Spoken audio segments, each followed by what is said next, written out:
Hello दोस्तों, स्वागत है आप सभी का वोकल एकेडमी सर के यूट्यूब चैनल पे।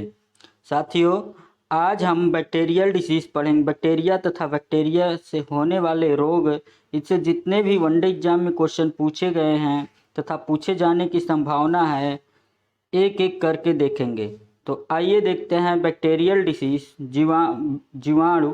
अब जीवाणु से जो पहला क्वेश्चन यही बनता है कि जीवाणु का अध्ययन क्या कहलाता है, या बैक्टीरिया का study of bacteria is known as bacteriology.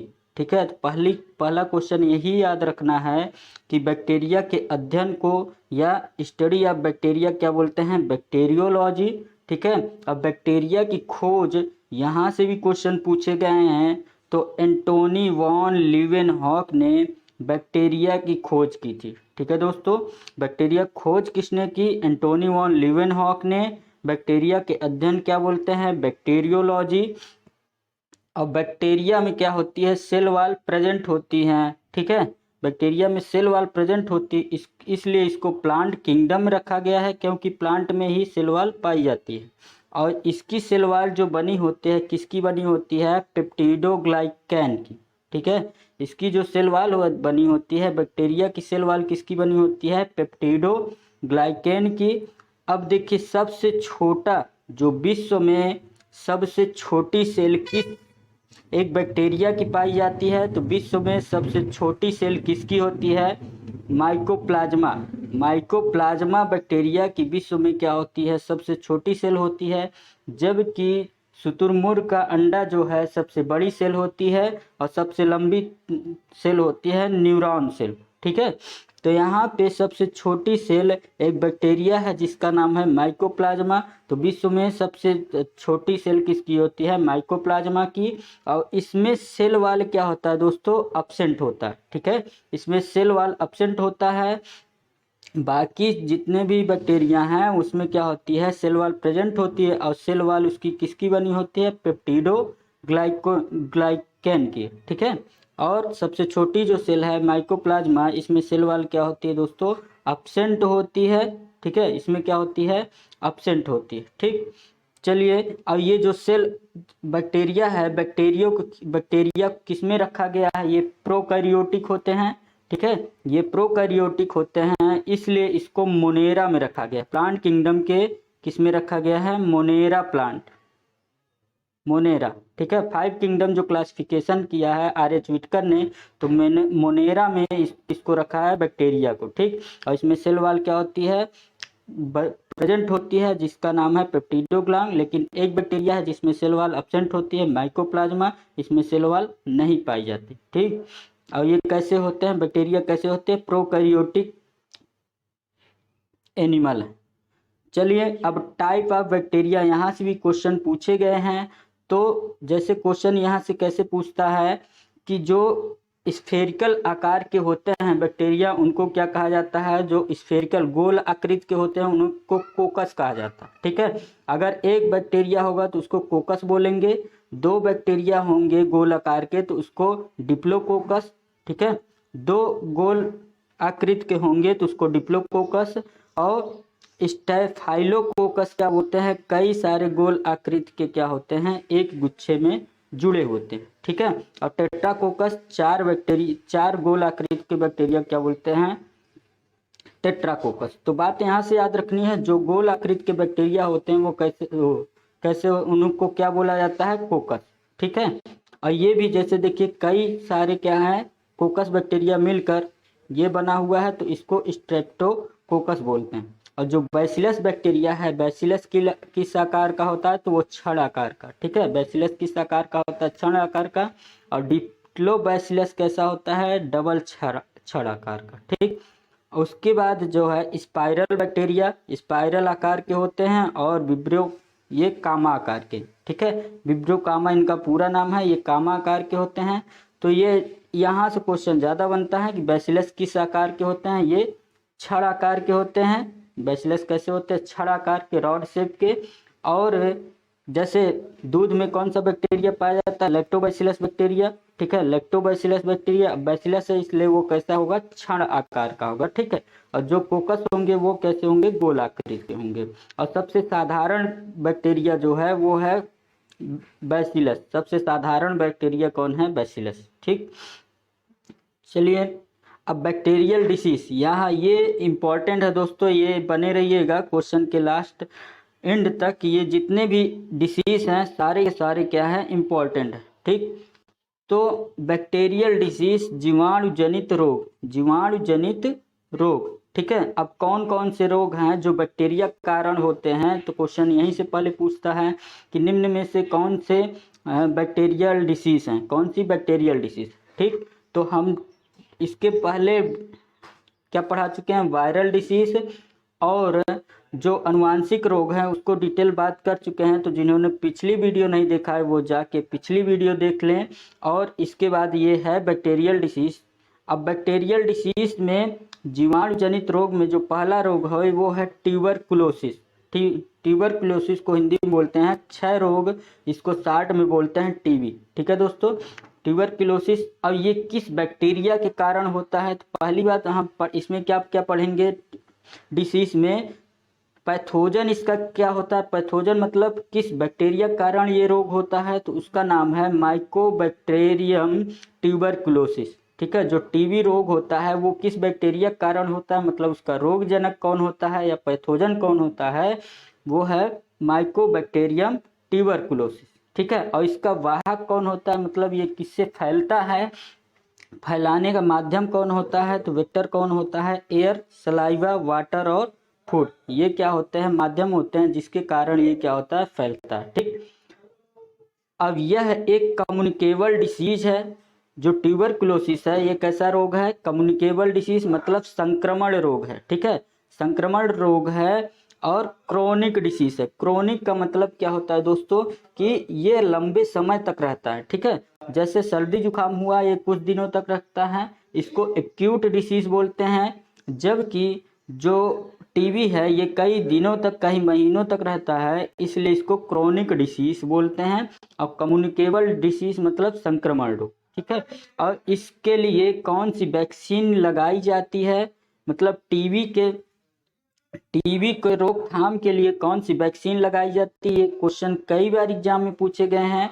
तो बीसीजी, ठीक है, बीसीजी टीका लगाया जाता है। और बीसीजी का फुल फॉर्म भी पूछता है, बैसिलस कैलमेट ग्यूरिन, ठीक है। बैसिलस कैलमेट ग्यूरिन किसका फुल फॉर्म है, बीसीजी का। और बीसीजी वैक्सीन किसके लिए लगाया जाता है, तो टीबी के रोकथाम के लिए। और यह रोग किस अंग को इफेक्ट करता है, तो जो ट्यूबरकुलोसिस रोग है ये है लंग्स को इफेक्ट करता है, ठीक है। हमारे एल्वेलाई में क्या होता है, पानी आने लगता है, जिससे सांस लेने में क्या होती है, दिक्कत होती है, बलगम देता है और खांसी आती है, ठीक है।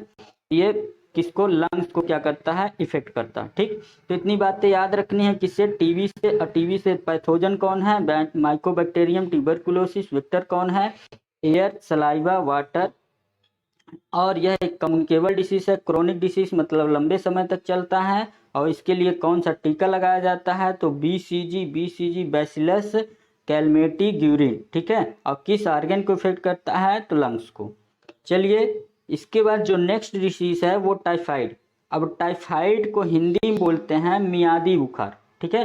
टाइफाइड को क्या बोलते हैं दोस्तों, मियादी बुखार। इसका जो पैथोजन है, रोग जनक है, वो कौन है, सैल्मोनेला टाइफी, ठीक है। सैल्मोनेला टाइफी ये कैसा है, टाइफाइड, ये क्या है, रोगजनक है, ठीक है। इसी बैक्टीरिया के कारण मियादी बुखार होता है, टाइफाइड होता है, ठीक है। तो पैथोजन कौन है, सैल्मोनेला टाइफी, जिसके कारण टाइफाइड रोग होता है। और वेक्टर किसके कारण फैलता है, तो ये एयर और वाटर के थ्रू क्या होता है, ये फैलता है, ठीक। लक्षण क्या है इसके, बुखार आएगा, जोड़ों में दर्द होगा और मसल में क्या होगी, दर्द होगा, ठीक है, इस टाइफाइड में। और इसके लिए टेस्ट कौन किया जाता है, तो विडाल टेस्ट किया जाता है। विडाल टेस्ट इसलिए किया जाता है, चेक किया जाता है कि टाइफाइड है कि नहीं। ठीक है, तो इसका टेस्ट भी याद रखना है। टेस्ट कौन किया जाता है? विडाल, जैसे HIV का आपको बताए थे वायरस डिसीज में, तो उसका एलिसा टेस्ट किया जाता है HIV की जांच करने के लिए, जबकि टाइफाइड में किसका टेस्ट किया जाता है? विडाल टेस्ट का। और इसका जो ये पैथोजन, इसका ज़्यादा क्वेश्चन यहाँ से पूछता है। और ये टाइफाइड कैसी डिसीज़ है? बैक्टीरियल डिसीज़ है। सैल्मोनेला टाइफी के कारण टाइफाइड होता है। चलिए, नेक्स्ट रोग जो है वो कुष्ठ रोग है, जिसको लेप्रोसी बोलते हैं। ठीक है दोस्तों, ये कुष्ठ रोग है, यह एक त्वचा रोग है। ठीक है, ये त्वचा से संबंधित है, स्किन से संबंधित है।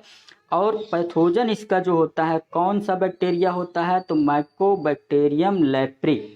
माइकोबैक्टीरियम लेप्री के कारण ये होता है कुष्ठ रोग। ठीक है, लेप्रोसी होता है। और इसका जो वेक्टर है एयर, वाटर और फूड होता है। ठीक है, वेक्टर कौन सा है? एयर, वाटर और फूड के कारण ये फैलता है। और बैक्टीरिया कौन सा है? माइकोबैक्टीरियम लेप्रिस, जिस त्वचा क्या कर देता है? खराब कर देता है। तो लक्षण इसके स्किन में क्या होगा? इन्फेक्शन आ जाएगा, स्किन में इन्फेक्शन हो जाता है। ठीक, तो ये लेप्री कैसा रोग है? बैक्टीरियल डिसीज है। दूसरी बात, पैथोजन इसका कौन है? रोगजनक कौन सा बैक्टीरिया के कारण लेप्रोसी रोग होता है? तो माइकोबैक्टीरियम लेप्री। और यह क्रोनिक एवं संक्रामक डिसीज है। यह भी एक क्रोनिक है। क्रोनिक मतलब कि यह भी लंबे समय तक चलता है। ठीक, यह भी लंबे समय तक चलता है। संक्रामक, ये छुआछूत से भी फैलता है। ठीक है, स्किन डिसीज। और यहाँ से जो ड्रग्स दी जाती है इसके लिए, दवा कौन सी है? DPT।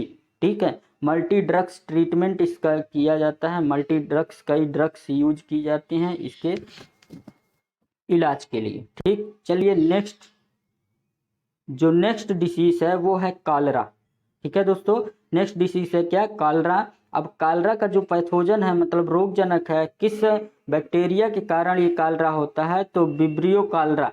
इसका नाम ही विब्रियो कॉलरा है, और कॉलरा के ही नाम पर इसका रोग पड़ा है, कॉलरा, जिसको हिंदी में बोलते हैं हैजा। तो कॉलरा कैसा रोग है? एक बैक्टीरियल डिसीज है। बैक्टीरिया के कारण होता है। किस बैक्टीरिया के कारण होता है? तो विब्रियो कॉलरा। इसका वेक्टर क्या है? वेक्टर मतलब ये किससे फैलता है? तो दूषित खाना खाने से और दूषित पानी पीने से यह कॉलरा होता है। अब इसका जो लक्षण है, इफेक्ट क्या करता है? इसका लक्षण क्या होता है? उल्टी आती है। ठीक है, उल्टी आती है, दस्त होता है, और शरीर में कमजोरी हो जाती है, और भूख नहीं लगती। ठीक है, इस रोग से ग्रसित व्यक्ति को भूख नहीं लगती, उल्टी आती है, दस्त होता है। और इसका जो वेक्टर है वो दूषित खाना तथा दूषित पानी से फैलता है। पैथोजन क्या है? विब्रियो कॉलरा है। ठीक है, पैथोजन क्या है? Vibrio cholera. जो नेक्स्ट डिसीज है वो है डिप्थीरिया। ठीक है, नेक्स्ट डिसीज क्या है दोस्तों? डिप्थीरिया है। अब डिप्थीरिया रोगजनक क्या है? कॉर्नीबैक्टीरियम। ठीक है, कॉर्नीबैक्टीरियम के कारण कौन सा रोग होता है? डिप्थीरिया रोग होता है। और इसका वेक्टर क्या है? मतलब वाहक कौन है? किसके कैसे फैलता है? एयर के थ्रू फैलता है। ठीक, और ये कॉर्नीबैक्टीरिया, पैथोजन क्या है? कॉर्नीबैक्टीरिया। अब वैक्सीन कौन सी लगाई जाती है डिप्थीरिया में? तो DPT। ठीक है, ये याद रखना है। तो डिप्थीरिया का रोगजनक कौन है? कॉर्नीबैक्टीरियम। ठीक है, कॉर्नीबैक्टीरियम किसके द्वारा फैलता है? एयर के थ्रू। इसके लिए वैक्सीन कौन सी लगाई जाती है? DPT वैक्सीन लगाई जाती है। और इसका जो लक्षण है वो क्या है दोस्तों? लक्षण जो है, नाक का बहना। ठीक है, गले में दर्द होता है। ठीक, गले में दर्द होता है, बुखार तेजी से आएगा, और क्या होगा? बीमारी महसूस होगी। ठीक है, इसका जो डिप्थीरिया है इसका क्या है? लक्षण। चलिए नेक्स्ट डिसीज क्या है? निमोनिया। अब निमोनिया भी एक क्या है? बैक्टीरियल डिसीज है। तो इसका रोगजनक जो होता है वो क्या होता है? Diplococcus bacteria. डिप्लोकोकस मतलब दो गोल आकृति के बैक्टीरिया होंगे, उसी कारण क्या होता है? निमोनिया होता है। तो कोकस कैसे बैक्टीरिया होते हैं? गोल आकृति के, याद ये ध्यान रखना है। और डिप्लोकोकस में दो गोल आकृति के क्या होंगे? बैक्टीरिया होंगे। ठीक है, इस तरह। और इस देखिए, न्यूमोनिया का रोगजनक कौन हो गया? Diplococcus bacteria. वो वेक्टर कौन होगा? किसके द्वारा ये फैलता है? तो वाटर के थ्रू। और इफेक्ट किसको करता है न्यूमोनिया? तो जो हमारे लंग्स में जो एल्वोलाई पाई जाती है, हमारे लंग्स में जो एल्वोलाई पाई जाती है, कुपिकाएँ पाई जाती हैं, उसकी संख्या में क्या होती है दोस्तों? कमी होने लगती है, ठीक है, उसकी संख्या में कमी होने लगती है। अब एल्वेलाई का काम क्या है, गैसों का एक्सचेंज करना, ऑक्सीजन CO2 को बाहर भेजना और डिफ्यूजन प्रोसेस से CO2 को बाहर भेजना और ऑक्सीजन को अंदर लेना एल्वेलाई का काम है। तो लंग्स की सबसे छोटी इकाई भी क्या है, एल्वेलाई है, जिसमें क्या होती है, गैसें एक्सचेंज होती है। अब इनकी संख्या में कमी होगी तो क्या होगा, हमको सांस लेने में क्या होगी दोस्तों, दिक्कत होगी, ऑक्सीजन की क्या हो जाएगी, कमी होगी। और इस क्या होता है, लक्षण क्या है, कॉमन कोल्ड, सर्दी जुकाम हो जाएगा, चेस्ट में क्या होगा, दर्द होगा, चेस्ट में दर्द होगा और सांस लेने में क्या होगी, प्रॉब्लम होगी, क्योंकि एल्वेलाई जो है वो लंग्स की क्या है, सबसे स्मॉलेस्ट यूनिट होती है, जिसमें गैसों का क्या होता है, एक्सचेंज होता है, ठीक है। अब नेक्स्ट जो बीमारी है वो है सिप्लिस। सिप्लिस दोस्तों ये किस बैक्टीरिया कारण होती है, तो रोगजनक कौन सा होता है, ट्रिप्नोमेना पैलेडियम।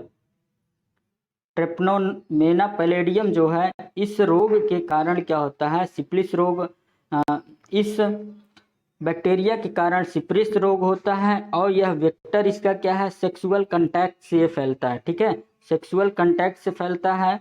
और इस इफेक्ट किसको करता है यह बीमारी, तो यह बीमारी हमारे किस ऑर्गन को इफेक्ट करता है, तो यूरिनरी, ठीक है, मूत्राशय में क्या होता है, इन्फेक्शन हो जाता है, किडनी में क्या होता है, डैमेज हो जाती है, ठीक है। कुल मिला के ये किस में आते हैं, यूरिनरी और किडनी किस में आती हैं, तो ये एक्सक्रीटरी सिस्टम में आती हैं, ठीक है, उत्सर्जन तंत्र में आते हैं।